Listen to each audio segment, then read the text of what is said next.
السلام علیکم. میرا نام ہے مہاویر پرساد سینی اور میں پیسے سے پلمبر ہوں، کنسٹرکشن لائن کا کانٹریکٹر. اور میں ویسے تو ڈاکٹر صاحب کا بہت بڑا فین ہوں، اور ویسے میں سبھی دھرم سبھاؤں میں جاتا ہوں، دیکھتا ہوں، اور خاص کر کے اسلام کی جو دھرم سبھا کا جو آج میں یہ جو جن سیلاب دیکھ رہا ہوں، اس کو دیکھ کے تو مجھے وشواس بھی نہیں ہو رہا ہے کہ اتنا بڑا جن سیلاب ایکتا کے ساتھ شانتی سے جو بیٹھا ہے. اور اسی کو دیکھتے ہوئے اور پچھلے 22 تاریخ سے میں لگاتار یہاں آ رہا ہوں. یہ آج تیسرا دن ہے، ڈاکٹر صاحب کی بھی تقریر سن رہا ہوں. اس کے آگے جو اسلام مذہب ہے اس کے پرتی میری جو پہلے جو عزت تھی، پسندگی تھی، وہ کتنی گنا بڑھ گئی ہے تو میں الفاظ نہیں کر سکتا. لیکن کچھ بھرانتیاں، کچھ کنفیوزنگ ہے جس کا میں خلاصہ چاہتا ہوں. اس کے لیے خلاصہ چاہتا ہوں کہ ان فیوچر ہو سکتا ہے، میری بھی ایک دلی تمنا ہے کہ میں بھی اسلام قبول کر لوں کچھ پاریوارک ذمہ داریوں کو پورا کرنے کے بعد. تو یہ میری جو کنفیوزنگ ہے اس کے بارے میں ذرا ڈاکٹر صاحب سے میری ونتی ہے کہ کچھ خلاصہ کریں. جیسے کہ ہم سب مانتے ہیں، ہم سب مسلم بھائی مانتے ہیں کہ اللہ ایک ہے، اللہ کے رسول پیغمبر آخری پیغمبر ہیں، قرآن پاک ایک ہیں.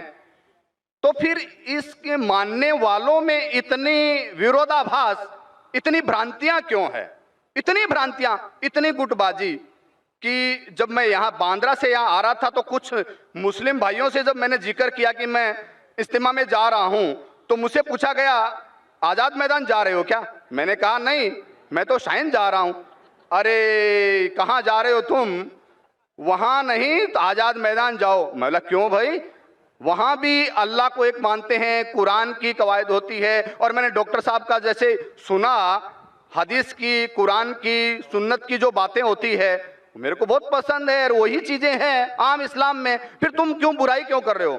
تو میں نے جب 10 لوگوں سے پوچھا تو 10 میں سے 10 لوگوں نے مجھے منع کیا، یعنی کہ 100% منع کیا. اور 10 میں سے ایک تو ہمارے ایک مسجد کے جناب جی تھے جو نماز پڑھاتے ہیں، انہوں نے بھی مجھے منع کیا کہ تمہارا ایمان خراب ہو جائے گا. تو یہی ایسا کیوں؟ کہیں تو کچھ مس انڈرسٹینڈنگ ہے جس کا میں خلاصہ چاہتا ہوں. جب اللہ ایک ہے، قرآن ایک ہے، پیغمبر ایک ہے، تو پھر اتنی بھرانتیاں کیوں؟ آپس کے اندر اتنی کھیچم کھاچ کیوں؟ بھائی صاحب نے ایک بہت اہم سوال کیا. سوال کے پہلے یہ کہا کہ کانفرنس کے سٹارٹنگ سے وہ آ رہے ہیں اور وہ حیران ہیں، انہیں یقین نہیں ہو رہا ہے کہ اتنا بڑا مجمع اتنے امن کے ساتھ، اتنی شانتی کے ساتھ. بھائی صاحب مجھے بھی یقین نہیں ہو رہا ہے، مجھے بھی یقین نہیں ہو رہا ہے، بمبئی کی پولیس کو بھی یقین نہیں ہو رہا ہے. یہ صرف ممکن ہے ایشور، خدا اور اللہ کی مرضی سے. ورنہ جب پولیس سے میں بات کرتا ہوں وہ لوگ کہتے ہیں اتنا بڑا مجمع، وہ بھی مسلمانوں کا، اتنی شانتی، ہمیں کچھ کام ہی نہیں کرنے پڑتا ہے، ہم صرف بیٹھے ہیں. اتنا بڑا مجمع غیر مسلمانوں کا بھی اتنی شانتی سے نہیں جانتا. مسلمانوں کو تو چھوڑو، ان کا نظریہ بھی اسلام کے بارے میں بدل جاتا ہے. اور آپ مجھے اگر پوچھیں گے، ہمارے بھی پولیس ہمیں جو مدد کر رہی ہے کہ شانتی سے جائے، ہمارے پاس بھی کیمرہ وہ سب لگے ہیں. لیکن میں سمجھتا ہوں یہ صرف اللہ سبحانہ و تعالیٰ ہی، اس کی مرضی سے ہی یہ پاسبل ہے، یہ ممکن ہے کہ اتنی شانتی سے لوگ آتے ہیں، اتنی شانتی سے جاتے ہیں، ورنہ یہ ممکن ہی نہیں ہے. آپ کا سوال یہ تھا کہ ایک مسلمان کا قرآن ہے کہ مسلمان ایک خدا میں مانتے، مسلمان ایک آخری پیغام میں مانتے، تو اس کے اندر سیکٹس کیوں ہیں، اس کے اندر فرقے کیوں ہیں، اس میں گروپس کیوں ہیں؟ اور پھر آگے بھی یہ کہا آپ نے کہ آپ جب 10 مسلمانوں نے کہا ٹرین کے اندر کہاں جا رہے تو آپ نے کہا کہ سمیہ گراؤنڈ، تو انہوں نے کہا آزاد میدان جائیے. 100% انہوں نے آپ کو روکا. میرے حساب سے اگر کسی نے کسی کو یہاں آنے سے روکا، میں ان کو بھی جزاک اللہ کہتا ہوں. میں جانتا ہوں کہ لاکھوں پیمفلیٹس بٹے کہ اس سمیہ گراؤنڈ میں مت آؤ، وہ ذاکر نائک آپ کو بہکائے گا۔ ہم نے بھی پبلسٹی کی، لیکن شاید پبلسٹی میں کمی تھی، تو اللہ سبحانہ و تعالیٰ نے ان کے ذریعے لوگوں سے پیمفلیٹ بٹوائے۔ کئی لوگ نے مجھے کہا کہ میں تو بھول ہی گیا تھا جاننے کے لیے، جب یہ پیمفلیٹ ملا نہیں جانا چاہیے تو مجھے یاد آ گیا۔ کتنے لوگ نے مجھے کہا کہ میرے جانے کا ارادہ نہیں تھا سمیہ گراؤنڈ میں، جب یہ ملا کہ یہ ذاکر نائک بھڑکاتا ہے، ہم دیکھیں گے کیسا بھڑکائیں گا، کیسا بہکائیں گا، ہم بھی تو دیکھیں۔ کئی لوگ آ رہے دیکھنے کے لیے، تو الحمدللہ میں ان کا شکر گزار ہوں، میں ان لوگوں کا شکر گزار ہوں جو لوگ نے پیمفلیٹ بانٹا، جو لوگ کہہ رہے مت آئیے، ان کا شکر گزار ہوں۔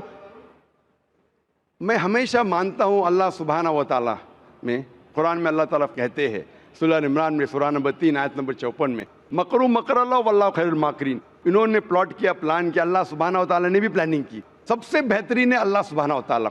شاید ہمارے پبلسٹی میں کمی رہ گئی تھی، تو اللہ سبحانہ و تعالیٰ نے اور پلاننگ کیا، اور مجھے ان سے کوئی گلا شکوہ نہیں ہے، مجھے کوئی گلا شکوہ نہیں ہے۔ میں ان کو جزاک اللہ کہتا ہوں، اور میں اللہ سبحانہ سے درخواست کرتا ہوں کہ مجھے اور ان کو ہدایت دے۔ آپ کا جو مین سوال تھا کہ جب مسلمانوں کا قرآن ایک، مسلمانوں کا جو اللہ ہے، خدا ہے، ایشور ہے ایک، پیغمبر ایک، تو فرقے کیوں گروپزم؟ اس کا جواب ہے قرآن مجید میں سورہ ال عمران سورہ نمبر 3 آیت نمبر 103 میں، وَاعْتَصِمُوا بِحَبْلِ اللَّهِ جَمِيعًا وَلَا تَفَرَّقُوا۔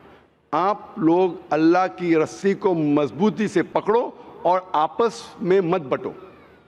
قرآن مجید میں لکھا ہے اللہ کی رسی کو مضبوطی سے پکڑو۔ اللہ کی رسی کیا ہے؟ یہ قرآن مجید اللہ سبحانہ و تعالیٰ کی رسی ہے۔ ہم مسلمانوں کو اللہ سبحانہ و تعالیٰ کہتے ہیں کہ قرآن مجید کو مضبوطی سے پکڑو اور آپس میں فرقے مت بناؤ، آپس میں مت بٹو۔ اور اللہ تعالیٰ فرماتے ہیں قرآن مجید میں سورہ نساء میں سورہ نمبر 4 آیت نمبر 59 میں، اطیعوا اللہ اطیعوا الرسول، آپ اللہ کی اطاعت کرو اور اللہ کے رسول کی اطاعت کرو۔ اور اللہ تعالیٰ فرماتے ہیں سورہ انعام میں سورہ نمبر 6 آیت نمبر 159 کہ جو لوگ اس دین اسلام میں فرقے بناتے ہیں، یا رسول تمہیں ان سے کوئی لینا دینا نہیں ہے، اللہ سبحانہ و تعالیٰ ان کو دیکھیں گے آخرت میں۔ مطلب جو کوئی اسلام میں فرقے بناتا ہے اسے اللہ کے رسول سے کوئی لینا دینا نہیں، یعنی فرقے بنانا حرام ہے۔ افسوس کی بات ہے، ہم جب مسلمانوں سے پوچھتے ہیں کہ آپ کون ہیں دین کے بارے میں، تو اکثر مسلمان کہتے ہیں ہم یہ ہے، ہم وہ ہے، ہم فلانا ہے، ہم ڈھمکا ہے۔ اللہ کے رسول کیا تھے؟ یہ تھے، وہ تھے، کیا تھے؟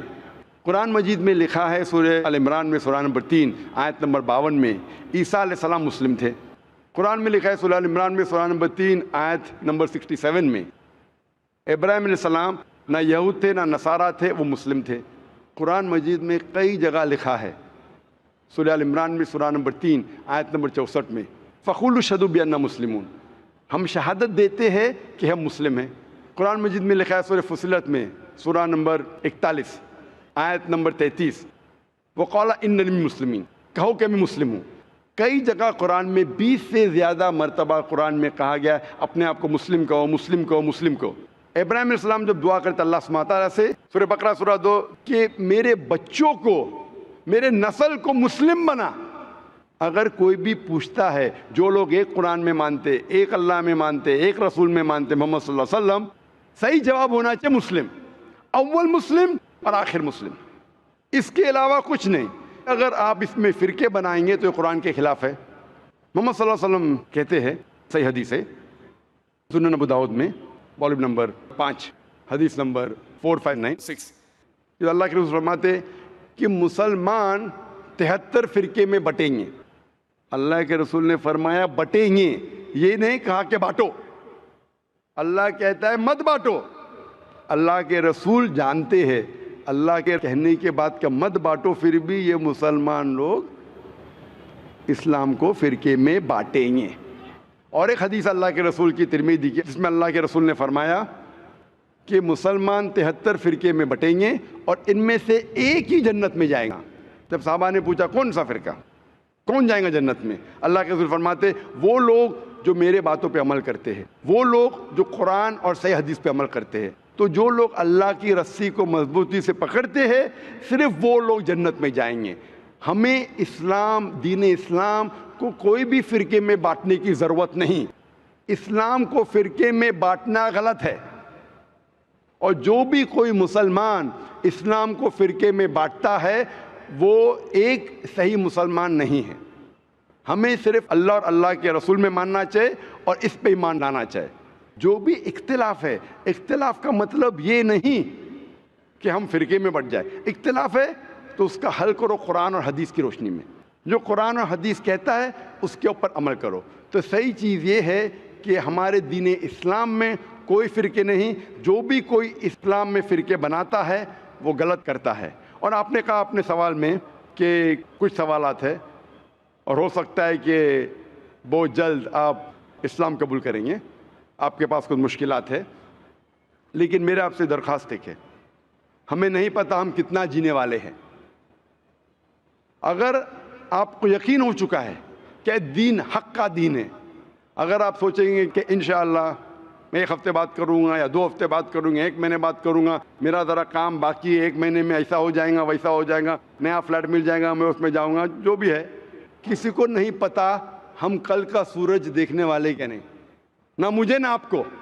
میرے پاس کوئی گارنٹی نہیں میں کل کا سورج دیکھوں گا کہ نہیں، انشاءاللہ امید ہے دیکھوں گا، لیکن میں یہ نہیں کہہ سکتا ہوں، مجھے نہیں پتا میری زندگی کتنی لمبی ہے، کتنی بڑی ہے۔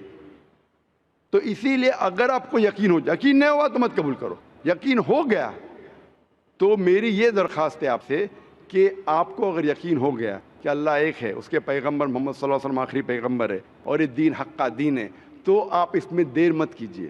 مشکلات تو آتے رہیں گے، آپ قبول کرو یا نہیں کرو، قبول کرنے کے بعد بھی آئیں گے، نہیں کرے تو بھی آئیں گے، یہ ہمارے لیے امتحان ہے۔ جس طریقے سے اللہ تعالیٰ فرماتے ہیں قرآن مجید میں سورہ ملک میں سورہ نمبر 67 آیت نمبر 2 میں الذی خلق الموت والحیات، اللہ سبحانہ و تعالیٰ نے موت اور زندگی دی آپ کو پرکھنے کے لیے آپ کتنے اچھے ہیں۔ تو یہ ہمارے لیے ایک ٹیسٹ ہے، ہمارے لیے امتحان ہے۔ تو اس لیے میں درخواست ہے اگر آپ کو یقین ہے کہ دین الحق ہے اور صحیح مذہب ہے، آپ اس کو قبول کرنے میں دیری مت کیجیے۔ جی آپ کی بات بالکل ٹھیک ہے، لیکن کچھ سماجک ذمہ داریاں ہیں جن کو اسی مذہب میں رہ کے پورا کرنا ضروری ہو جاتا ہے، وہ پورا کرنے کے بعد ہی کر پائیں گے۔ میں آپ سے یہ کہوں گا آپ کو پبلک میں شہادہ دینے کی ضرورت نہیں، اسلام قبول کرنے کے لیے پبلک میں شہادہ دینے کی شرط ہی نہیں ہے، آپ کو کسی کو بولنے کی بھی ضرورت نہیں ہے، یہ آپ اور آپ کے خدا کے درمیان ہے، آپ اور اللہ کے درمیان ہے۔ میں آپ سے یہ التجا کروں گا، آپ سے یہ درخواست کروں گا، ریکویسٹ کروں گا، اگر یقین ہے دل میں قبول کرو، لوگ کو بولنے کی ضرورت ہی نہیں، مائک پہ شہادہ دینے کی ضرورت ہی نہیں، ذاکر کو بولنے کی بھی ضرورت نہیں، ذاکر کو بولنے کا شرط نہیں ہے اسلام میں داخل ہونے کے لیے، اللہ اور آپ کے درمیان ہے۔ آپ کم از کم دل میں ایمان لاؤ، اللہ کو مانو، یہ مانو کہ خدا ایک ہے، اس کے علاوہ کوئی معبود نہیں، یہ مانو کہ آخری پیغمبر محمد صلی اللہ علیہ وسلم ہے۔ اناؤنس آپ 1 ہفتے بعد کرو، 2 ہفتے بعد کرو، 1 سال کرو، 2 سال بعد، اس میں کوئی اعتراض نہیں۔ اناؤنس کرنا ہر ایک کو کہنا ضروری نہیں، لیکن اگر آپ کے کچھ مشکلات ہے جیسا حل ہو جائیں گے تب اناؤنس کر سکتے ہیں، لیکن دل میں تو کم از کم مان لو۔ انشاءاللہ میں دعا کروں گا کہ اللہ تعالیٰ آپ کی مدد کرے اور آپ کی مشکلات کو جلدی جلدی دور کرے۔